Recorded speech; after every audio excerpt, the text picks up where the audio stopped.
ನಮಸ್ತೆ. ನಾನು ಇವತ್ತು ಸುಬ್ರಹ್ಮಣ್ಯದ ಸಮೀಪದಲ್ಲಿರುವ ಬಿಸ್ಲೆ ಘಾಟ್ನ ಗಡಿ ಚಾಮುಂಡೇಶ್ವರಿ ಅಮ್ಮನವರ ಸನ್ನಿಧಾನಕ್ಕೆ ನಾವು ಇವತ್ತು ಹೋಗ್ತಿದ್ದೇವೆ.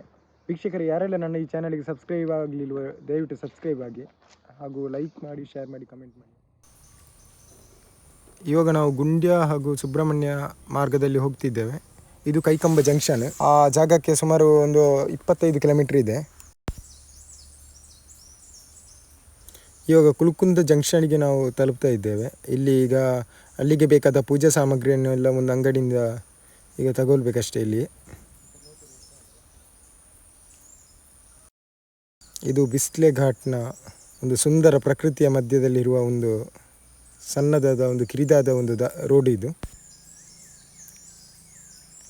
ಈ ದಾರಿಯಿಂದಾಗಿ ಕೂಡ್ ರಸ್ತೆ ಹಾಗೂ ಶನಿವಾರ ಸಂತೆಗೆ ಈ ದಾರಿಯಿಂದಾಗಿ ಹೋಗ್ಲಿಕ್ಕಾಗ್ತದೆ. ಮತ್ತು ಇದೇ ದಾರಿಯಿಂದ ಹೋದರೆ ದೋಣಿಗಳು ಕೂಡ ನಮ್ಮ ಈ ಸಕಲೇಶಪುರ ಮೈನ್ ರೋಡು ಅದು ಕೂಡ ಈ ರೋಡಿಂದಾಗಿ ಹೋಗ್ಲಿಕ್ಕಾಗ್ತದೆ.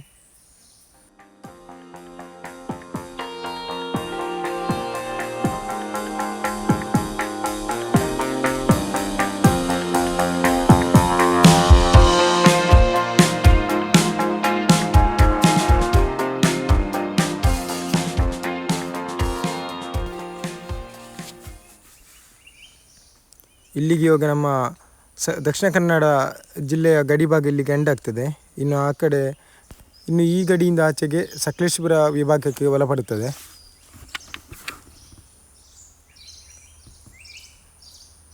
ನೋಡಿ, ಇದು ಗಡಿ ಭಾಗದ ಒಂದು ಸೇತುವೆ, ಸಣ್ಣದಾದ ಒಂದು ಕಿರು ಸೇತುವೆ. ಈ ಸೇತುವೆಯಿಂದ ಈ ಸೈಡಿಗೆ ದಕ್ಷಿಣ ಕನ್ನಡ ಮತ್ತು ಇನ್ನು ಮುಂದೆ ಸೈಡಿಗೆ ಸಕಲೇಶಪುರ ಸೇರ್ತದೆ. ಇದು ಸಕಲೇಶಪುರ ಸೈಡ್ ರೋಡು. ನೋಡಿ, ನಮ್ಮ ಸೈಡು ಫುಲ್ಲು ಡಾಮರಿಂದ ಸೇರಿದರೆ ಇದು ಫುಲ್ಲು ಕಾಂಕ್ರೀಟೀಕರಣವಾಗಿದೆ.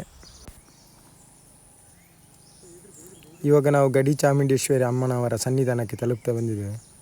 ಈ ದಿನ ಇಲ್ಲಿ ವಿಶೇಷತೆ ಇರುವುದರಿಂದ ಇಲ್ಲಿ ಅತಿ ಹೆಚ್ಚು ಜನರು ಸೇರ್ತಾರೆ. ಅಂದರೆ ಫುಲ್ಲು ರಶ್ ಆಗಿರ್ತದೆ. ಅಂದರೆ ದೇವಸ್ಥಾನದ ಒಳಗಡೆ ಫುಲ್ಲು ಜನ ರಶ್ ಆಗಿರ್ತಾರೆ. ಮೊದಲಿಲ್ಲಿ ನಾವು ಕೈಕಾಲು ತೊಳೆದು ನಂತರ ಗುಡಿಯ ಒಳಗೆ ನಾವು ಹೋಗಬೇಕು. ನೋಡಿ, ಇಲ್ಲಿ ಕಾಡಿನ ಒಳಗಡೆ ಪ್ರವೇಶ ಇಲ್ಲ ಎಂದು ಬೋರ್ಡ್ ಹಾಕಿದ್ದಾರೆ. ಶ್ರೀ ಗಡಿ ಚಾಮುಂಡೇಶ್ವರಿ ಅಮ್ಮನವರ ದೇವಸ್ಥಾನ.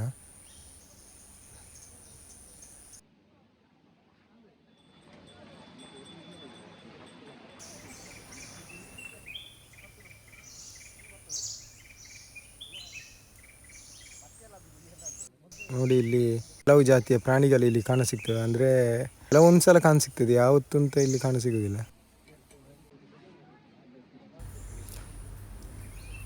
ಇದು ಅಮ್ಮನವರ ಸನ್ನಿಧಾನದ ಒಳಗಡೆಯ ದೃಶ್ಯ. ಇದು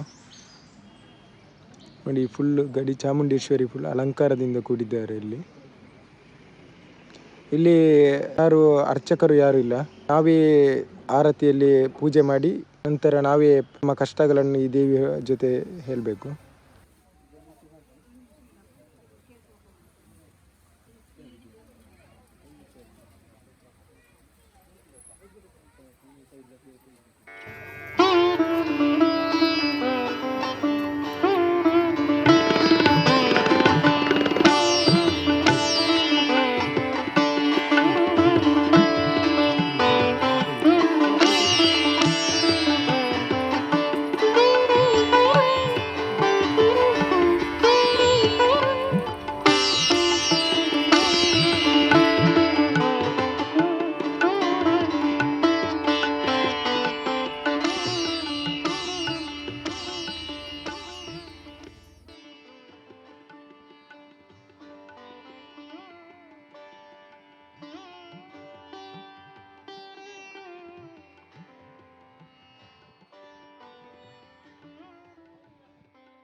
ನೋಡಿ, ಈ ಕಾರ್ ಹೋಗುವ ದಾರಿಯಿಂದ ಮುಂದೆ ಬಿಸ್ಲೆ ಬ್ಯೂಟಿ ಸ್ಪಾಟ್ ಅಂತ ಒಂದು ಜಾಗ ಸಿಗ್ತದೆ.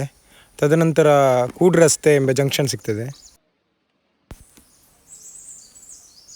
ನೋಡಿ, ನಾವು ಕಾಡಿನ ಮಧ್ಯದಿಂದಾಗಿ ಚಾಮುಂಡೇಶ್ವರಿ ಅಮ್ಮನವರಿಗೆ ನಾವು ಕೈ ಮುಗಿದು ಈ ದಾರಿಯಲ್ಲಿ ಹೋಗೋದರಿಂದ ಯಾವುದೇ ರೀತಿಯ ತೊಂದರೆ ಈ ಕಾಡಿನಲ್ಲಿ ನಮಗೆ ಆಗುವುದಿಲ್ಲ. ಅಂದರೆ ಇದು ದಟ್ಟ ಅರಣ್ಯದಿಂದ ಕೂಡಿದ ಗಡಿಭಾಗ ಪ್ರದೇಶವಾದ್ದರಿಂದ. ನೋಡಿ, ಇಲ್ಲಿ ಕೆಲವೊಂದು ಫ್ಯಾಮಿಲಿಗಳು ಬಂದರೆ ಇಲ್ಲಿ ದೇವಿಯ ದೂತರಿಗೆ ಇಲ್ಲಿ ಬಲಿದಾನ ಕೊಟ್ಟು ಅದನ್ನು ಅಡುಗೆ ಮಾಡ್ತಾರೆ. ಇಲ್ಲಿ ಅತಿ ಹೆಚ್ಚು ಮಂಗಗಳಿವೆ. ಅಂದರೆ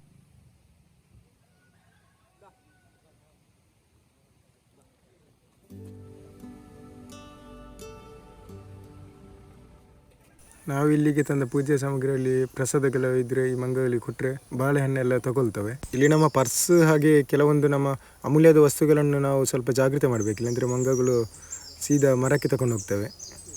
ಅದ್ರ ಒಮ್ಮೆ ತಗೊಂಡೋದ ಮೇಲೆ ನಮಗೆ ಅದು ವಾಪಸ್ ದೊರಕೋದು ಕಷ್ಟ ಇಲ್ಲಿ.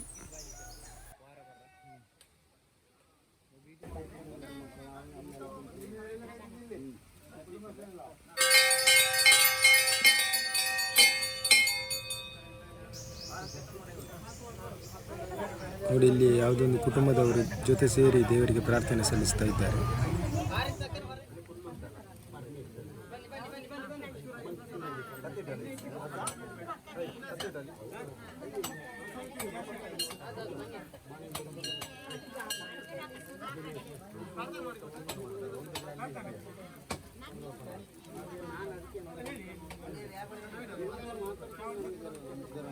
ವೀಕ್ಷಕರೇ, ನನ್ನ ಈ ಚಾನೆಲನ್ನು ಸಬ್ಸ್ಕ್ರೈಬ್ ಮಾಡಿ. Dream visit Rohit.